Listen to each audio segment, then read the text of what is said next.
I know that Sarah will be thrilled that we're a little bit ahead of schedule, but I think we'll move forward because our next speaker, if he's ready, is somebody that can always find things to say and time to talk. And I want to introduce Paul Pilzer, who is an old, longtime friend, and we worked on his very early company together in education. Many of you may have known or heard of Zane Publishing, which was one of the very first education CD-ROM companies that was publishing when CD-ROMs began to become popular. Paul has gone on to do many things in education and in the health space. He has an illustrious background, which he will share with you, I'm sure. And he also has a connection to Penn. He graduated from Wharton. This is also his 40th reunion from Wharton and his MBA program, the MBA program. And he is thrilled to come here. And when I called Paul to say, I really want you to come and speak about education, he was excited because he's actually doing something that's going to disrupt education today in new ways. We've all watched the growth of after-school centers, and as you just saw, we awarded somebody that the first prize that was doing something in after-school and teen centers. And so Paul has started an organization called Zaniac Learning, and Zaniac is after-school centers that teach STEM and run camps to K through 8 students nationwide. It's a growing organization, which I'll tell you all about. And he wrote on the cover of his thesis when he finished at Penn in 1970, when he began at Penn in 1975, in the basement of Vance Hall, where he built an interactive teaching machine on a mainframe computer, writing on the cover of his thesis, "One day, this technology will be used to affordably bring the best teacher of every subject to every student." That was in 1975. So let's welcome Paul, and he's going to give us, I think, an enjoyable talk.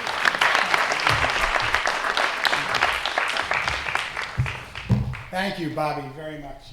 It's humbling getting up here at Penn because you're here for your conference, and I'm here forgetting whether I'm 62 or 19. Because each place I turn, there's somebody there, only the people sort of look like me now versus back when. So it's been an amazing time, and I still have a few days here of reunion activities up ahead. But being here at Penn brings back amazing memories and also a flood of different topics. I mainly speak about economics. So I speak about world affairs, interest rates, governments, politics. I usually don't speak about my real love, which is the ventures I build. And it's not the ventures I build in the companies, it's the individuals my wife and I hire who run them and we watch grow up and stay friends with. It gives us a purpose to stay connected. So I look at business, frankly, as one big metaphor for making lifelong friendships, which is really what you're all doing at the very beginning here. I'm here with a defined purpose, but when you're all done with it, someone up ahead is smiling. You're going to meet this person, this person, this person, who's going to change your life and add the most to your life or your children's lives. I'm a little overwhelmed as a flood of information comes in what I want to speak about, and I need someone to sort of filter myself. And I'm reminded in 1988, in May, I was asked to give a speech a few hours at Moscow University before President Reagan was going to speak. And I got up to speak, and I at one point turn off my microphone, or I go to give a speech, and I say, as the American writer F. Scott Fitzgerald said, I went on to give a quote about F. Scott Fitzgerald related to one of my newest books, at which point 5,000 Soviets, including the cameramen, stand up and start applauding. So I turn off my microphone and I go back to Mikkel, who stands here, my translator. And I said, Mikkel, they know F. Scott Fitzgerald like this here in Russia, my favorite writer? He says, of course not. I got ahead of you in the notes. I knew they wouldn't know him, so I changed the name. They think you know Pushkin. They're blown away by your knowledge of Pushkin. And since then, I'm always looking for Mikkel. Help me. Forget what I say. Make it sound like Pushkin or something really great to people. So I'm going to ask you to indulge me a little bit as I go through here some of the criteria. Well, the topic I'm going to at least tell you what I'm going to tell you about. I'm going to tell you about where's the Uber of education technology. And I'm using the term Uber here as a complete game changer.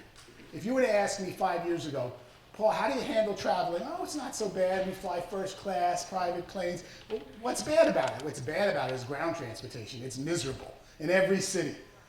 And that's why I try to hire a driver, but the guy has to go to the bathroom, or he can't wait where the police won't let him wait. It's always a pain. I always get lost. And Uber changed everything. It's like I have 50,000 friends waiting at every corner to pick me up. So I'm using Uber as the game changer. It's changing so many things in delivery and education. And ultimately, what you all need, and everything I've seen here the last 2 days and we'll see in presentations, is Uber. You need something to facilitate getting you from here to here. You know what you're ready to transport. You've done an amazing job. And I really applaud Penn and the Milken family who's put on this event to bring you all here. But ultimately, where's the Uber of education technology? That's what I'll talk about. But now I'm going to make you listen to my rambling about what comes to my mind about Penn, because that's what I really want to talk about here in my first 10 or 15 minutes. My Penn experience, but I don't also want to lose the auspiciousness of where we are. You may not realize it, but I realize it. This is a monumental moment in your life.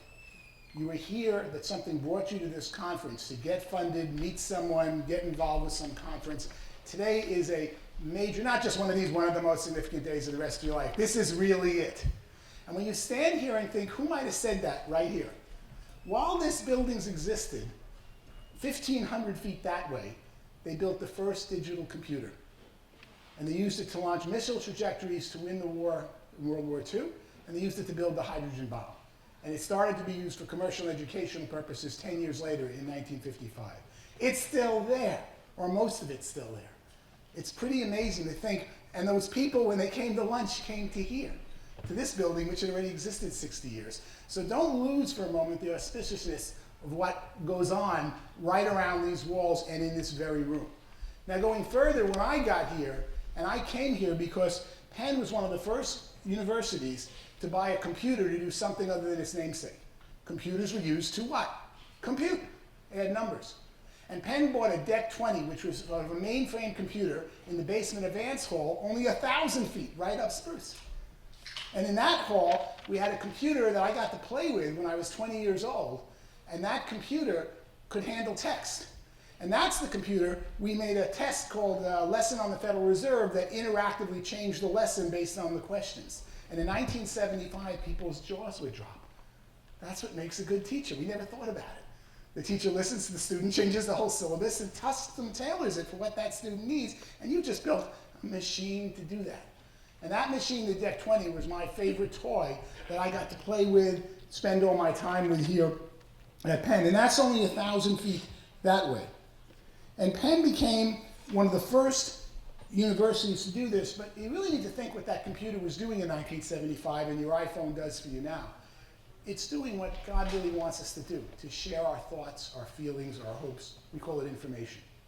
And when we share information, we take every business we've ever heard of and completely revolutionize it. So if we look at what Uber does, is just by sharing information, this guy's driving here and this guy over here wants a lift. Instantly, a business shows up that almost is not like a business. If you go on my blog, you'll see where I went over to LA and I pulled over the Uber drivers and I said, I'll give you $100, but you have to sit here for an hour. They only make 50 an hour, that's a good deal. And tell me about how you became an Uber driver. And most of these people were unemployable before, or they were miserable, or they didn't have anything to do, and they're really happy doing this. That's just one aspect. The moment we learn to share our thoughts and information, and that's really what started in Vance Hall in 1975 here, where we started to learn how to share information. And underlying, it's that sharing of information. The words I'll give you are big data, so I'm promising these things so I have time to know I'm going to get there. But when we talk about what information sharing is, and that's underlying every activity you saw here today. Someone's here because they have information. There's a student who needs information. There's something scalable. Or there are many, many things changing.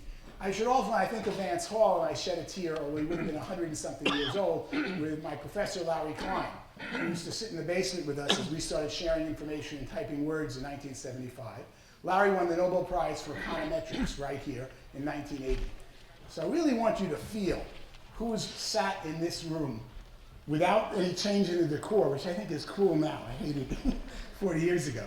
And realize the auspiciousness of you coming here to this great event. And I applaud you very much for doing this, because in 1975 I saw the line that I wrote on my thesis, as Bobby just quoted, one day this technology will allow us to affordably bring the best teacher of every subject to every student. I really believe, and I've said this every decade, 3 or 4 decades, we're finally here. And the reason I say that, we have to look at the late Steve Jobs. I mean, Steve Jobs, no one remembers as I do when he got fired because he told everybody we're going to carry a computer in our pocket and everyone would want to do that. And it's called the Newton. And it was a total failure because the technology wasn't there. And the best technology and the best inventions are the ones we tried before, but the hardware or technology didn't facilitate what our minds and hearts wanted us to do. I believe we're here now in education. I believe we're here now with information sharing. We're here with ubiquitous smartphones. We're here that we're able to take technology and scale education. What technology should do for education, what we're talking about this week, is what the phonograph did for singers. No one wanted to be a vaudeville singer 50 years ago. Or no one wanted to be a vaudeville actor. That was even worse. That's what the movie projector did for actors. And we now are at the point where the technology you've heard about for 2 days, really in a macroeconomic sense, has the sense to scale education and bring the best teacher affordably to every subject. Before I go on and talk about all my great times with Penn and successes here, I gotta tell you what it was like here in 1975. I was terrified.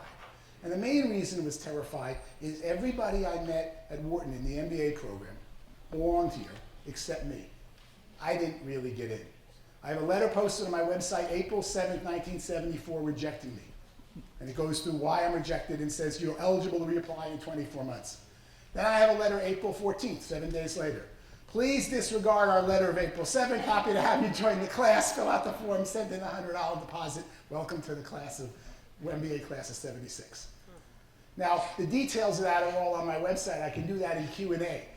But you can imagine when I arrived here and they singled me out the first day, they pointed out a 65-year-old MD is the oldest Wharton MBA in history. And they said, and his 19-year-old Paul Pilzer here, the youngest Wharton MBA. And I didn't want to tell them that I really wasn't 19. I yelled out, I was 20. I just turned 20. But more importantly, I was intimidated because I later remember having dinner with a young woman, Pam, at my house back in New York. And my mother sits at the dinner table, Pam's an MBA, and she says, so Pam, did you apply to Wharton out of college and get in like you're supposed to, or did you have to talk your way in like our son Paul did? True story.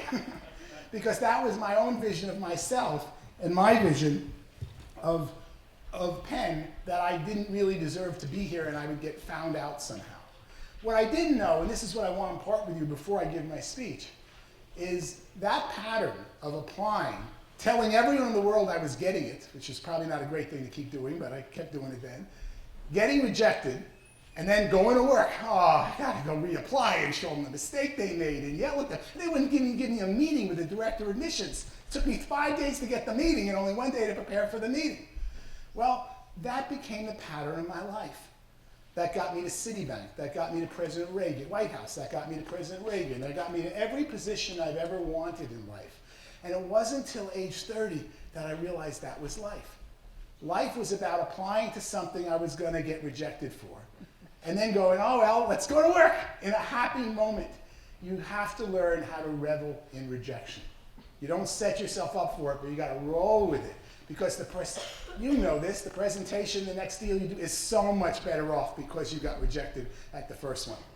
But unfortunately, we don't enjoy that process, and so many of us just run away. And the people who are very successful up here, what do we talk about? We're so successful, we got in, we did all this great stuff. Wrong, wrong, wrong. We apply, we fail, we apply, we fail, and you should learn to revel in that process. Because the process of reveling in rejection, call it the application, rejection, and the reapplication process, is really about what life's about. And I have very few regrets in life, but at 62, I can look all the way back to age 30, that it took me till age 30 to learn to revel in when I was going to fail, and even to think a little bit before I got the application done the first time, what was I going to do when it didn't happen, and where was my backup plan, and what was my backup, and that's one of the most exciting things.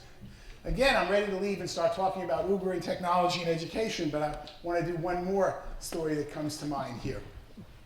And that story is about, I went into Vance Hall, not in the basement where I worked on the computer and taught it how to do words and computer games, but upstairs on the first floor, where I had my first class in macroeconomics. And I remember that class in macro, and I listened to that professor halfway, and I said, get me out of this program. I don't want anything to do with Wharton, with business, with economics. This professor was standing there, says, economics is the study of scarcity.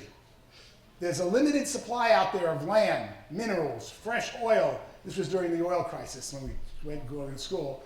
And how we fight among ourselves, be it socialism, capitalism, communism, or any other ism you want, is the study of economics. Welcome to macroeconomics. He lost me on the word scarcity. The world I came from, my parents were immigrants. We got out of Brooklyn and bought a little house in Long Island, and we didn't kick anyone out of that house. It didn't exist before. It was one big rich guy's house, and they cut it up into 1,100 little homes.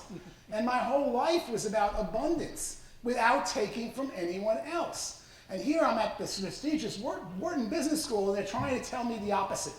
That everything is about taking from one slice of the pie from someone else, and economics is the distribution of society's scarce resources.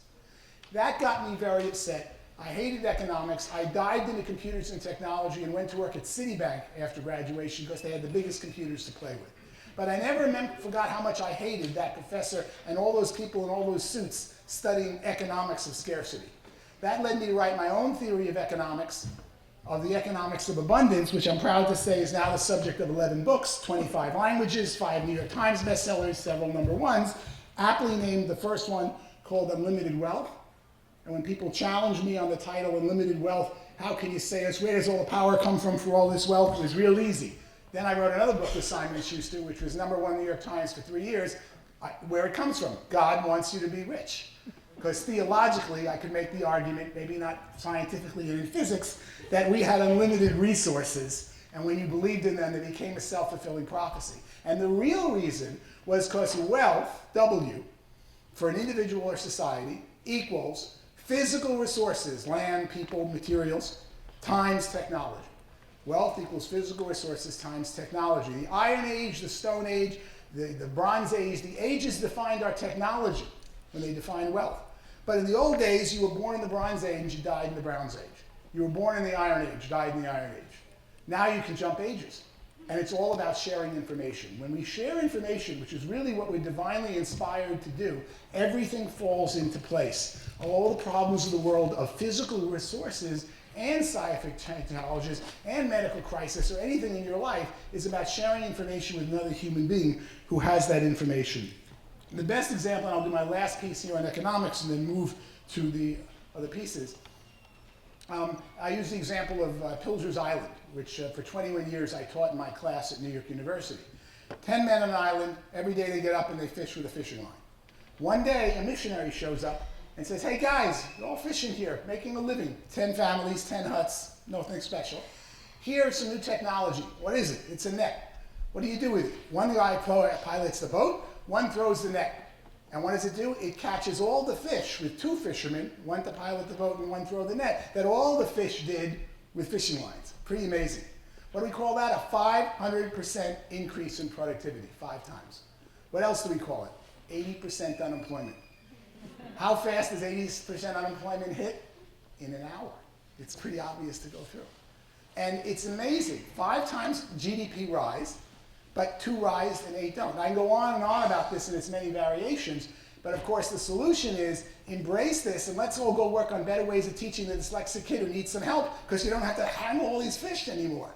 But instead we have an opposite view because the 80% who are unemployed don't believe there's ever going to be another job. And this is exactly what the US economy looks like today. In a very simple basis, we have 2 with the nets. All we have to look at, I'm not picking on them, the names on these buildings. I mean, the amount of money people make who do it right and work hard is not incomprehensible. You know, I had to add, my mother used to call millions telephone numbers. She says, I can't understand those numbers. And today it's billions and it's talking about individual wealth. On the other side, half of us are in serious pain because those of us who have the degrees, who come from these universities, have not gotten the message out there. That this isn't about the race you have or the color or your religion. It's about where you stand making digital CDs versus iTunes versus some other way of doing music. Where you stand on the technological shelf determines everything. And what we're seeing today is, and it's just obvious in the presidential election, both parties are completely divided right down the middle by brother and sister in the same family. The technological divide is so great that when I talk about success, my students every year analyze the Forbes 400 list of the 400 most successful, or at least richest, maybe not most successful, people in America. And today, the Forbes 400 has something dead in common with the top 6, the last 6 United States presidents. What do they have in common with the last 6 US presidents? Every president from Richard Nixon's brother Donald, to Billy Carter, Roger Clinton, all the way to Obama, has the equivalent, a degree or equivalent from Yale, and a brother or sister in jail. And that line is very true, not just about our presidents, but among our successful people. Because technology in the world is changing so fast, and depending where you stand, you may not get it. Now, moving past economics and moving past scarcity, which is my first item here, one more Penn story. But this one's really relevant to your business. Another item I learned at Penn, but didn't know I learned at Penn, came the last 6 weeks of my graduation, right before graduation. This would have been March 1976. And at that point, I learned that whenever you're an unhappy customer, you have two choices. You can get angry, or you can get very rich. Think of it. You go to buy something, there's some marketing distribution to give it to you, they made a promise to you, you had an expectation, and you're unhappy. Why? Because the product didn't deliver the expectation. You can get mad, or you can get rich. You get rich by saying, are there other unhappy people? Is there any other parent with this problem? How do I solve it? I stumbled in it when I was a 22-year-old newly graduated Wharton MBA, 6 weeks to go. I'm starting at Citibank in New York, and everyone tells me, where's your summer share? I go, summer share in what? And they go, oh, well, all the Wharton MBAs and the Penn Law students, they go and rent these shares in houses in the Hamptons. I grew up on Long Island and never knew what the Hamptons were. So I drive out to this place called West Hampton, and I see these houses, and they're shares. You can rent a half a bedroom for half the summer with a group of very nice people. I go, how do I get into these houses? They go, you go to these parties in New York. So I go to these parties in Manhattan, take the train up from Philadelphia, and I go to the party, and the party is filled with gorgeous people. And there's pictures of the house, the pool, the tennis court, and they say, you pay this one is $800 and you get this bedroom for half the summer. I go, and I look at these girls like I've never seen before. I'm like, deal, I'm in. So I say, I'm in the house. I go, great, we'll call you tomorrow. They don't call. Call them back. I want in the house. No one's calling me back. Okay, go to the next party. About 9 of these parties later, I'm figuring out that at 22, I look 12. And nobody wants me in the house. And I'm a nerd before Bill Gates made nerds cool. And it was not fun. And I wanted to be in a summer house because all the other Wharton MBAs are going to be in different houses and different addresses. So what happened is I run out to West Hampton. I rent a whole house. It's got 6 bedrooms. That's 12 shares. I run around here yelling at my classmates, who wants a share, who wants a share? And I sold to all the non-beautiful people. Well, you know what? There's a lot of people who look like me. So not only did I sell to 12 people my shares, I sold 24 shares and only had 12 to sell. So I ran out and rented another house. A year later, I had 12 houses rented out where I had a house manager who was typically a Wharton Harvard MBA who I gave a free bedroom to. And I built a business that honestly gave me a solid $1 million cash in the bank by 25 on the side while working at Citibank. Because I catered to the other people who were unhappy, nerd, funny-looking people that couldn't get into cool people houses. But I didn't realize it then, that became my pattern for every business. That became the pattern that was going to carry me all my life. And if I go through my businesses, which I can't tell what my timing is. This thing hadn't turned. Raphael, if you can turn that on, or give me what I have left. 23 minutes. Left or spent? Left. Go, good. So I look at this, and I look at the various businesses I built, and each business I built since then was because something I wanted wasn't delivered to me. And by not being delivered to me, I could have gotten mad, or I could have gone and supplied it myself and found the other people who weren't getting delivered their summer share. And probably jumping ahead through about $1 billion in market cap and 5 companies, it's nice to talk about them, but these things take 5 to 10 years each. No one wants to really believe these are not flippant things you just start and go do when you take on a company and employ hundreds of people and take responsibilities for their careers. But when you look back on all the business, that was the pattern that came through. And nowhere, probably, was anything more important to me than about 6 years ago, or it's like 2008, 8 years, you gotta remember where we are, 8 years ago, when I started focusing on what was really important to me, my children's education. I have 4 children. Well, now they're in 6th grade, 7th grade, 8th grade, and 10th grade. They're basically a year apart, 4 kids. And back 8 years ago, what was really important to me was their education. And I had already determined, as I'll play in the video, not yet, but I'll cue you on it, there's 2 minutes of why I think math is so important and brings order to a child's life. And here I am with my 4 wonderful children. My wife and I have a panic because we're called into the 3rd grade elementary school to talk about my daughter's math scores. And as we sit there and they start telling me what's wrong with her in math and what's wrong with her ability, I sheepishly lifted up, and I wasn't supposed to say anything. My wife usually handles these things much calmer than I do. And I said to the teacher, may I see the test? That's illegal. Real word, illegal. I know a lot about law. I couldn't figure out how it's illegal. What she meant was it's not allowed. And I go, why is it illegal, to paraphrase your word? It's illegal because you can't see this test. You might go through all the answers with her and show her what she did wrong. I said, that's exactly what I want to do. That's what I want to test. You figured it out. I want to, with love and affection, sit down, make a game out of it, play with it, and show her what she got wrong. That's illegal. It's not fair to the other kids. We use the same test every year. And of course, to her and her mental set, it was all about the test and being fair to the other kids as opposed to a child who is going to have a rough time in life if they don't understand math and time and calculus and the things that bring order to our lives. And I was very frustrated. And I wasn't the only one frustrated. And that led me to focus on building my own math curriculum. So literally with no business in mind, I organized a group, spent 7 figures, hired 12 PhDs virtually full-time, hired a manager, who now is the president of the company we're going to talk about in a minute, and we went and built a math curriculum. We wrote 12,000 math problems. And we wrote them and put them in a software model called the Tech that a child sits down for 30 minutes. This is called Zane Math. It exists now. You can see it on the web or go into any of our stores from Boston, Manhattan, Westport, Greenwich, Miami, LA, and we're opening quite a few of these. And the child gets a free half-hour assessment in math. And it says, we don't care if your child's good in math, bad at math. We didn't know those words. What we know is there's 60 concepts of math, from long division to multiplying fractions with decimal denominators. That's a concept. And your child needs to know those concepts to get up through 8th grade. And we don't care when or how they learn them. It's like words and vocabulary. We're going to teach them to them. And every time we teach, we're going to give them a little assessment to see where they are beforehand. We're going to custom generate the curriculum. Because at another child, his problem wasn't the problem that he looked at the math and said, I don't get this. He said, I already did this, I did this, I did this, I did this, and was bored stiff and acted out in class and got in all kinds of trouble. So I knew we needed a custom curriculum, that once we would assess what they do in math, we would build a customized curriculum to see a very specific 100 pages, 600 problems just for that child at that moment in time. And every single lesson starts with 30 seconds on an iPad. What do you know? What do you learn? And that's reported to the parents with a normative what every other child did. It's basically education with an audit trail.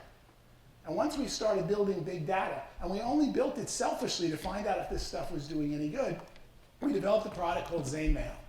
And Zane Math, let me run the video on Zane Math. Now what we did was, we quickly found out we could take any 2nd grader to 8th grade math in 6 months. Serious number. Not because we're so smart, it's because that's how little math is taught between 2nd and 8th grade. You ever stack it up in books, 1 page each concept, you won't believe how little it is. It's really babysitting time, I'll tell you that as an economist, not really teaching time in what we said is an objective. And then once we analyzed the math, the parents left us. They said, Paul, my kid's in 2nd grade, he's doing 8th grade math, go away from me. I go, what does he want to do? He wants to use it, he wants to learn programming. So we added 9 courses in programming, from C++ to Scratch to Python. I used to think Python was a snake when I started this, how old my programming skills are. And then as we started building the business, we added 3D printing, robotics, fashion design, which is really trapezoids and geometry for very smart girls, and all kinds of fun courses. All of our students are K through 8. All of our instructors are high school honor students, with the exception of a number of Penn and other college students who were our high school honor students. And we train the students, which is a cheap source of labor. We focus on a lot I learned from the Soviet Union. The Soviet Union developed all their technology and computers on an analog basis, which is why from Sputnik on they ate our lunch. We went digital. Eventually, the digital got better than the analog. But the analog stuff is amazing for teaching in computers because the human mind is analog. And that's why every child 5th grade and under, whoops, sorry for the timer. Every child 5th grade and under does all the problems by hand, and we scan the pages. We don't believe in teaching any math on a computer. Computer's just good to measure what they know quickly. It doesn't teach anything, doesn't practice anything. We use it by hand, and we have the high school students look at it, and we developed a lot of these techniques. And well, let me show you, and the best thing we probably do is the economic function of what does the parent do with the child. We take the kid 3:30 to 6:30. So all of our courses are 6 weeks, once a week after school. in a retail store environment called Zaniac and delivered as a satellite in local elementary schools. Or not 6 weeks after school, they're once a day, Monday to Friday in the summer. During the summer and vacations, remember there are 185 days your kid's not in school. During those 185 days, we have a Monday to Friday course. That's Monday 9 to 12, Tuesday 9 to 12 for 5 days, or 1 to 4. 3 hours a day, 5 days a week. Every class begins with 30 seconds. Here's what they knew, here's what they learned. Next class, here's what they learned yesterday, or didn't learn. And all that's reported to parents on an iPhone. Play the video in Zane Math, and then I'll go quickly to where this is going.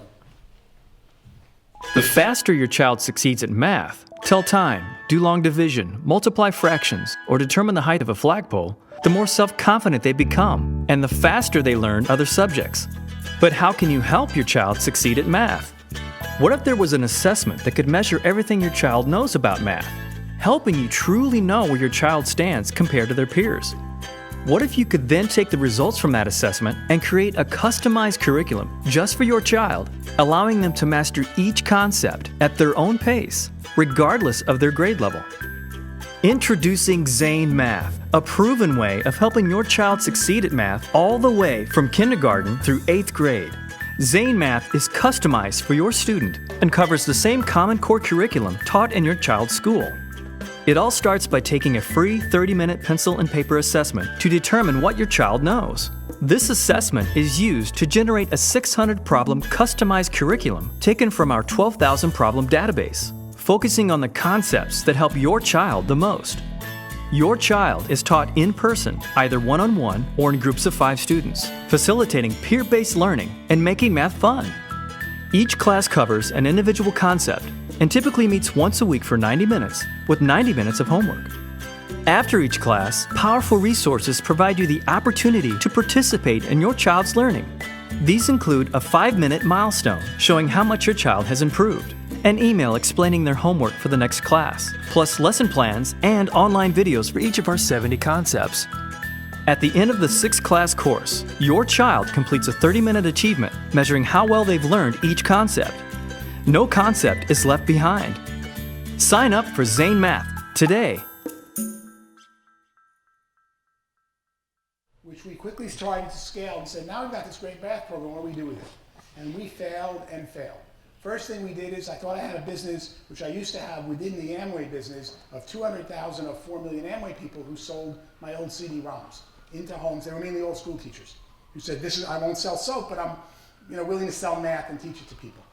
I had that network. So we took all this product, we started training people. We actually hired in 2008 110 college students, roughly 55 from Penn, 55 from Yale, because we had a couple managing the business. She went to Penn and he went to Yale.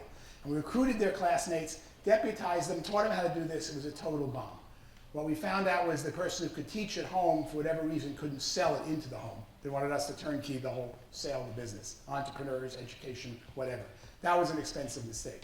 Then we started teaching this stuff after school. And we competed with the after-school programs where we go into elementary schools at 3:30, teach till 5. Kind of boring, not that scalable. School is the last place the kid wants to be at 3:30, wants to change venue, have something exciting. And then my wife had gotten involved in Planet Fitness gyms. So I don't know if any of you know, you must know Planet Fitness here in Philadelphia. We're now the largest gym chain in the world, and we really know retail. And Planet Fitness hired me a decade ago as their spokesperson, not because I'm fit, but because I'm a business guy, to help them sell franchises. And we've helped take that company from 200 stores to 1,250 stores, big IPO, multi-billion in revenue.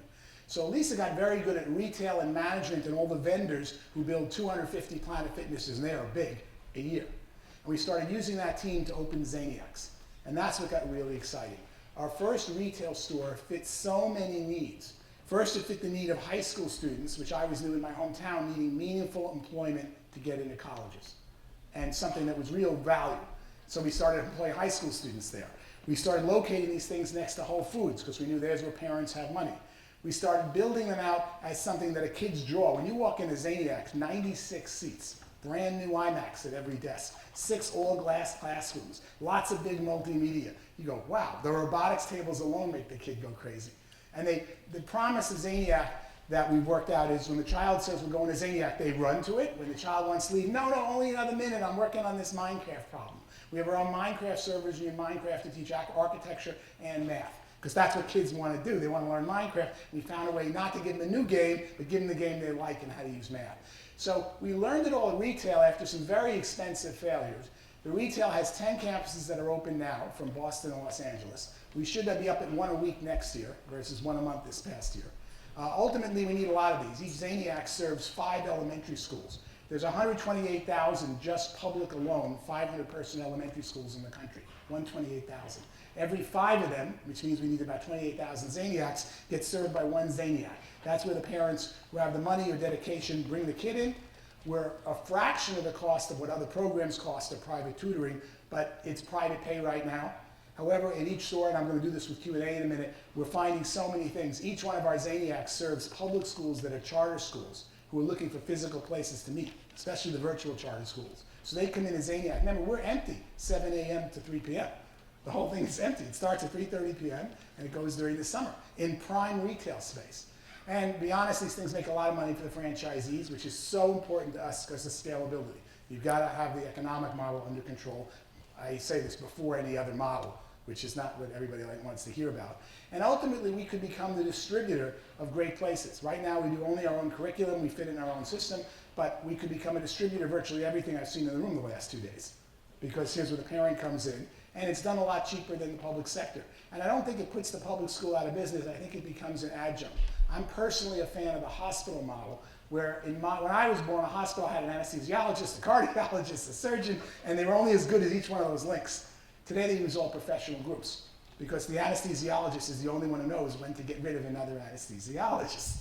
And similarly, I believe teachers should be doing that one day, that the teachers supply us professional groups. So we're having a lot of fun with Zaniac, and that's one of the subjects I want to take questions and talk to you about, which Bobby said I should present. But of course, we're not looking for funds or doing anything right now, but we're actually profitable. But before I do that, I want to talk about the big item I promised, where's the Uber of education technology. The Uber of education technology, what's really changing is my take, it's called the sharing revolution. So you all know the term the sharing economy.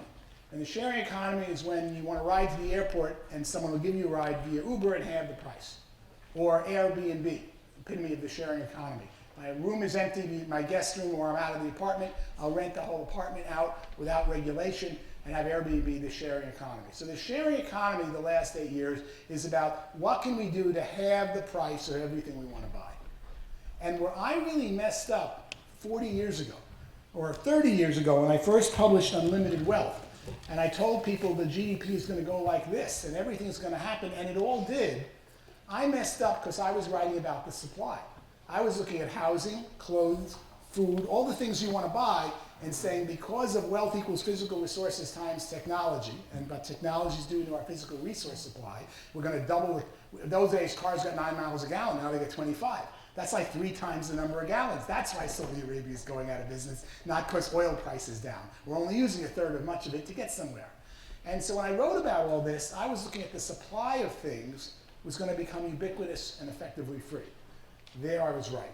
What I missed? What I missed was that you didn't want to buy those things. You didn't want a car that went from 9 miles a gallon to 25 miles a gallon. You didn't want a car at all. You wanted a car waiting at the corner with someone to drive you somewhere.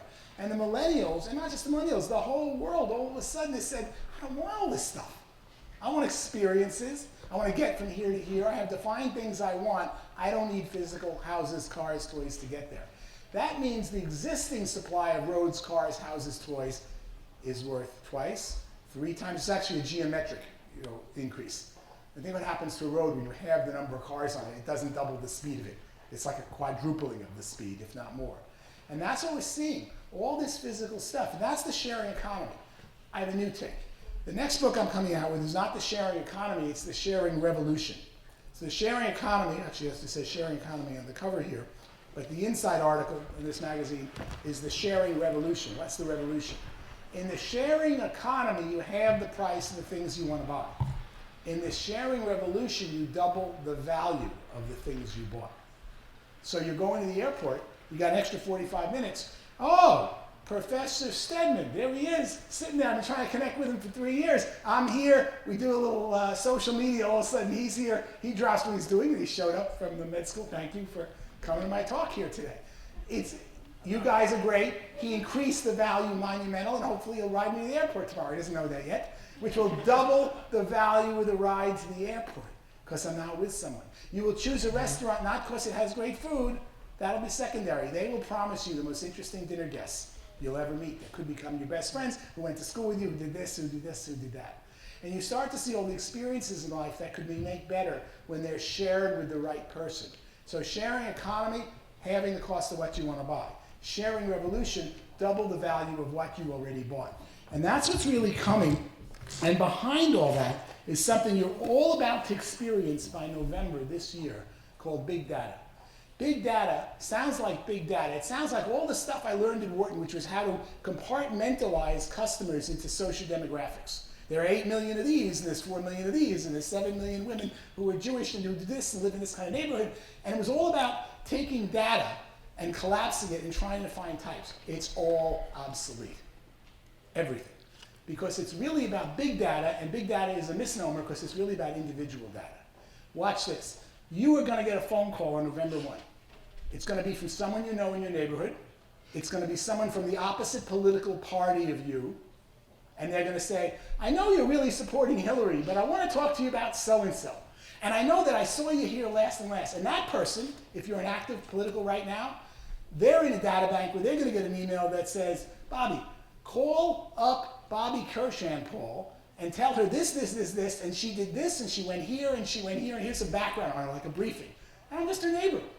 And they're asking me to get her to vote for my candidate. That's big data applied to elections the server is already built. We're about to apply them to every item, like your child has a problem reading. And we know your child has a problem reading because you did this, and this, and this. And here's 4 moms who went to the same place as you went, start to see the value of it, and you know them. And that's where we're moving with big data. And big data has such a promise to deliver the right things. The EU is going the wrong way. We've got to learn all the regulations to make this happen. And we're going to be stepping on a lot of privacy things. But it changes everything you know about marketing and business. And big data is going to be here in months, not years. So I'm very excited about what I call the Uber of education technology is really data. We need to first define everything. Behind an Uber car is I'm here and I want to get here. Behind an Airbnb is I want to go to this place, I want the closest apartment to this location versus the hotels that I can book right now. There's a defined objective. The most important thing missing from education is an audit trail. Everything needs to be defined. I stay in the K-8 world. It's a lot less political than the high school or college world about what should be taught. No one argues with me about how to do long division. But in the K-8 world, we define the objective, we measure everything before the class starts, we measure it after the class, we publish that data, this de-identified, and we make it available to everyone. Once you build big data for education, everything takes care of itself, because every teacher I've ever met wants to teach. They're just not given the tools or the identification. Every principal wants to know what's going on in the classroom. They've never been given the data before. We have to collect the data on every child, make that data rightly available to the people, teachers, principals that can use it, and everything falls into place, and everything you saw here, not just the winners, becomes something on steroids that we want to launch because we know the names of each individual that wants it, we know where the funding is, we know where all the pieces are. So with that, I'm done at this point. I'd love to tell. I got time for questions. Thank you. You've been very kind. You guys have been a wonderful audience, letting me just ramble on and on. So on any field, let's see if we can get some warm up. Yes? Would love to hear you talk more about the data privacy issues, because in Bloom was a big Gates Foundation effort in K-12 education, and because data was being shared and there was a big uproar about that, tell us how you think that problem can be solved and how you think that's going to unfold over time, because it is very valuable, and I think we're bought in on your vision, but there's a lot of interest that we're going to need to. The big data, in my mind, is sort of a joke because the government and the people talking about it have come so late to this. 20 years ago, they talked about tracking people and ID cards. Excuse me, I can't ever walk out of my house without an ID card. I can't ever go anywhere without a credit card. I can look at pending on all my cards and know where I was, or a family member was there, or my kids. I love it when they swipe something. So what's this big data tracking everyone? And everybody who's part of the economy has been doing it forever. Excuse me, don't do bad things, and maybe you don't have to worry about where people watch these things. And there's certainly abuses. I don't mean to be flippant on it, but it's all been around for decades among people who work and pay taxes and support our economy.